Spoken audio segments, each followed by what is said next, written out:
Hi everyone, this is the very short video on discharge of contracts because the instructors decided that we were not covering it sufficiently to meet the CA needs. So let's just dive into it and get this over with. On slide number 2, you can see that there are 4 ways in which a contract can be discharged and become null and void. Okay, so it starts off with the definition of discharge of contracts. That could be in part A of my exam. And then the 4 ways that can be discharged is by performance, by agreement, by frustration, or by operation of law. Looking at performance, first of all, you go and you buy a quart of milk, you pay the money, you take the milk home, you drink the milk. The contract is discharged. The only way that it might be prolonged is if the milk was sour, and then you would sue for breach of contract. But other than that, the contract is discharged. It doesn't remain in existence forever. You have to be very careful when you're performing a contract to make sure that you meet performance exactly as it is set out in the contract, or the other party could say breach. For example, I'm selling you my car for $7,000. Okay, and you turn up with a check, and I've got the transfer payments, and I go, whoa, wait a minute, no, the check isn't part of the deal. Why? Because I give you the car, you drive away, the check bounces, and wait a minute, right? I said $7,000, so I wanted dollars. Okay, if I say $7,000, what you should do is you should say, will a certified check be acceptable? All right, so you have to tender, otherwise the other party can get out of it. Okay, discharge by agreement. There's 4 ways that you can actually discharge a contract by agreement. The first is by waiver. So I've performed a bit and you've performed a bit of the contract requirements, and we both agree that we don't want to continue. Well, I don't have to do my part and you don't have to do yours, and so we can have an agreement to discharge by waiver. You have to be a little careful though, because if one party has done everything and the other party still has to perform, then the party that has done everything is not getting any consideration for discharging. So in a situation like that, you would want the contract signed under seal. Accord and satisfaction. This happens quite often when there is a breach of contract scenario and one party is going to sue the other party. I go, look, why don't I just pay you some money and then we'll agree to bring the contract to an end, okay? Or I agree to sell you my car for $7,000 and you agree, and you turn up and there's the car has a flat tire. Well, suddenly it's not the car that you wanted to get because you can't drive it away. So I go, okay, look, give me $6,800 and I'll, let you use the other $200 to fix the tire. And we agree. That's accord and satisfaction. Novation. Novation, there's actually 2 ways that you can have novation. One is by a substitute agreement and one is by a material change or alteration of the terms. My client with the lodge up north, when they bought the business from the people that owned it previously, the people had an agreement with, I think it was Husky Oil, that they would get gasoline for the pump station, the gas station that was also part of the lodge. Then my clients were buying and they wanted Husky Oil to continue, and so what they did was they substituted the agreement. Okay, the previous owner left and my clients stepped into the agreement. Okay, that's a substitute agreement.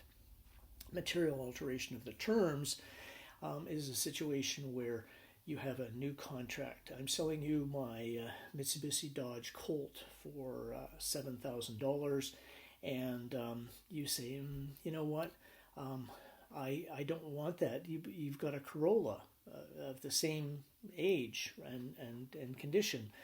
Can we substitute that? Okay, so we have the same agreement, but we alter the terms. Instead of you buying the Colt, you're buying the Corolla. And then the other way is by an option to terminate. A lot of contracts have that, and all it is some opportunity for one of the parties to discontinue.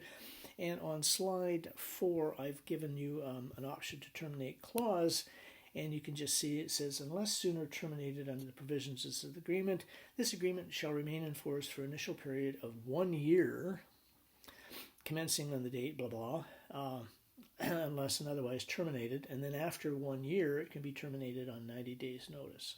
See? So that's a term of a contract that allows for discharge. In that, a lot of contracts have in them two clauses or two types of clauses which will allow for termination other than an actual termination clause. The first is a condition precedent, a future or uncertain event that must occur before this the promisor's liability is established. You're purchasing a house and you need a mortgage, but you do not want to go and get the mortgage because then payments and interest starts accruing, and it may take you 2-3 months, sometimes 6 months to find the house that you really want. So you're paying all this interest and you're owing principal, and you're not in a contract to buy a house yet. So when you find a house, you want to buy it and then go and get your mortgage. But what if you buy the house and then put a deposit down and you cannot get a mortgage? So it's a sort of catch-22 scenario. So what you do is you go out and you find the house of your dreams and you say, okay, here's my deposit, here's the agreement for purchase and sale, but there is a condition precedent in there, which in real estate is called a subject clause. And it says, this agreement is binding, subject to my ability to arrange a mortgage through the Royal Bank of Canada with an interest rate of not more than such and such within 3 weeks or something like that. Then you've got the house of your dreams and you can go and get the mortgage. But if you cannot get the mortgage, then the condition precedent means that the contract does not actually come into full effect. You can get your deposit back, all right? Now, that doesn't sound fair to the other party. So what they generally do in the real estate industry is when I'm the purchaser and I put that clause in there to protect myself, the vendor says, well, look, somebody else comes along in the meantime and says, all cash, no subjects. I would rather sell to them than to you. And so you would, as the vendor, would then put a clause in there to protect yourself that says, if you get a better offer, and you have to substantiate it, but if you get a better offer, then I have to either dismiss my condition precedent or give up the deal, all right? And then the other scenario is a condition subsequent. When you buy a ticket to a football game or a soccer game or to the theater to see a play or to the Disneyland or the Pacific National Exhibition, which is like a circus for those of you that don't understand, quite often on the back of the ticket there will be some condition subsequent, which basically says that a future uncertain event, if it occurs, the contractual obligation comes to an end. So I go out and I spend a lot of money to get a ticket to the Stanley Cup playoffs. And you know, because the Vancouver Canucks are in it. Not likely the way they're playing. But anyway, you know, a friend and I go to the game and we're there and we go early to watch the warm-up, guys skating around and everything, and we have a beer.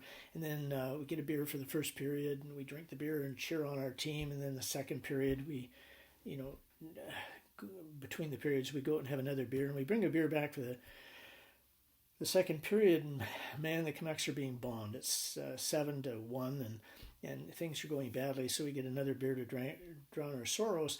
And by the time we get into the third period of the hockey game, we're so drunk that we can't remember that we're at a hockey game, or we're standing up there going, "Go Lions, go!" Well, the BC Lions is a football team, right? So we're being obnoxious and we're spilling beer on people.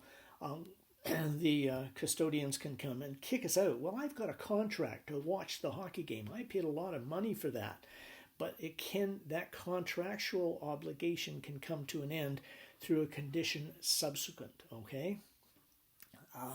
The condition subsequent is also used at the Pacific National Exhibition, where they have the roller coaster rides and they have events and everything at this big fair, and a lot of it's outside venue, which in Vancouver is dangerous because of the amount of rain we get. So they put a clause in there that says our contractual obligation to provide certain venues on outside bases is null and void if due to the weather.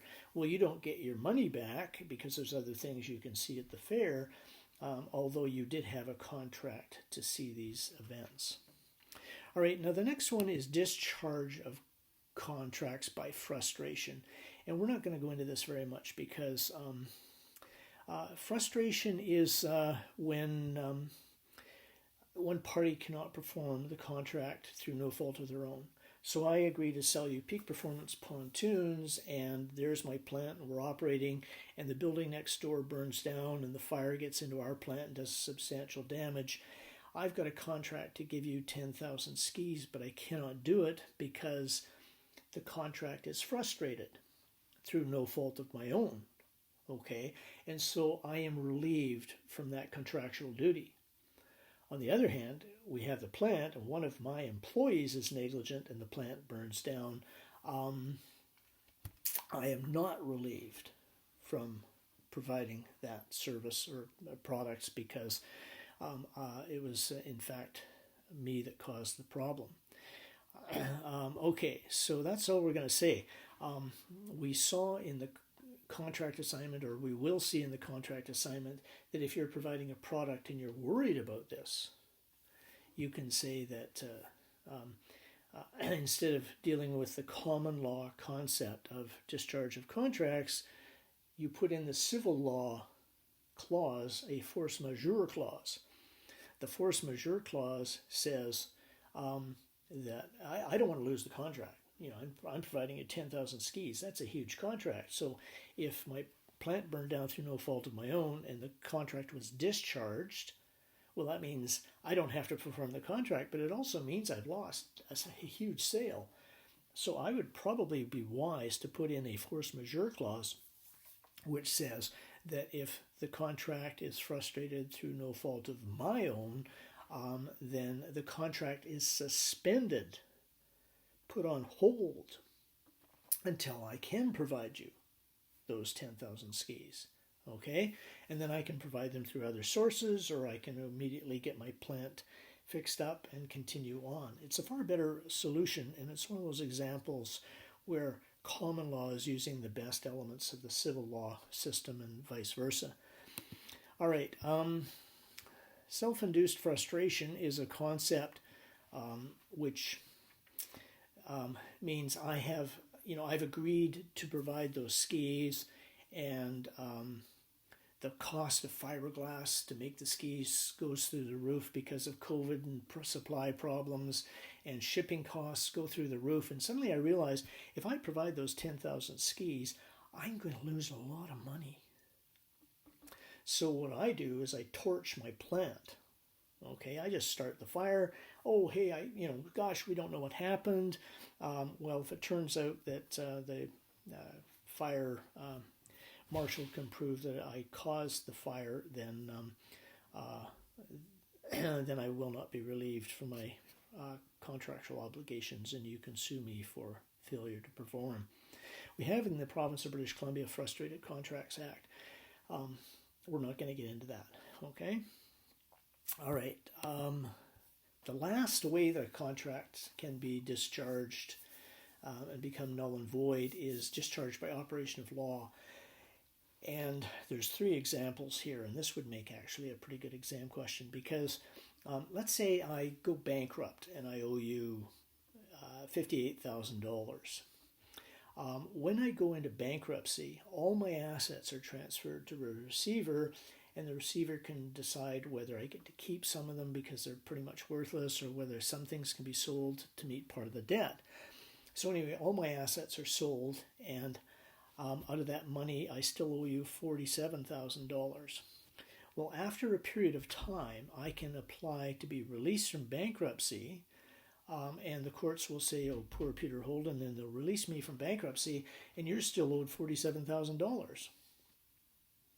Too bad. My contractual obligation to pay you that $47,000 comes to an end. Okay? Now you have to be careful, because if you owe tax money or if you owe student loans, going bankrupt no longer helps you. You can get released from bankruptcy, but you'll still have those debts to deal with. The other way that contracts can come to an end is through discharge by operation of law, is the Limitations Act. The sword of Damocles hangs over your head, and it's one of those situations. And if you don't know that reference, what it is it means that if I owe you money, do I, and I don't want to go bankrupt, does this, like, for the rest of my life, am I going to be haunted by this? Or more appropriately, in my circumstance, for example, I'm a lawyer, and if I am negligent, my insurance will pay for it, but I retire, okay? And so I no longer have insurance. I'm living in sort of a dangerous zone. If someone finds out that I was negligent on a file from 5 years ago, it's still possible for them to sue me for negligence. Well, for the rest of my life, do I have to worry about, gosh, maybe I made a mistake on a file 22 years ago or 27 years ago and I might get sued? No, the Limitation Act says after a certain period of time, contractual obligations come to an end. And so, for example, if I owed you money on a contract and 5 years goes by and I haven't paid it and you haven't demanded it and I haven't acknowledged it, you cannot sue me anymore, okay? Or if I'm negligent on a file and 15 years go by, then you can no longer sue me even if you find out I was negligent. Okay, so the Limitations Act brings contractual obligations to an end, all right, after a period of 5 years. Then you can actually get an order of the court that a contractual obligation can come to an end. So, for example, in duress or economic duress or undue influence situations where I've entered into a contract because you basically said if you don't, you'll break my knees, or if you don't, you can bankrupt me, then those I can go to court, and the court will bring my contractual obligation to an end by way of a court order. And that's it. That's all I want to say with regard to discharge of contracts. What you have to realize is that I could put a scenario on the exam where there are a number of situations where contracts should be brought to an end, and you have to identify how. I only talk briefly about this in the current edition of the textbook, Risky Business. It will be expanded for the second edition, which should be out in the fall, hopefully. But currently, I don't have enough information in there. If you're thinking, I don't quite understand this, so I have attached the chapter from another law text on eLearn, and you can read some additional information if you need it. And that's all. Thank you very much.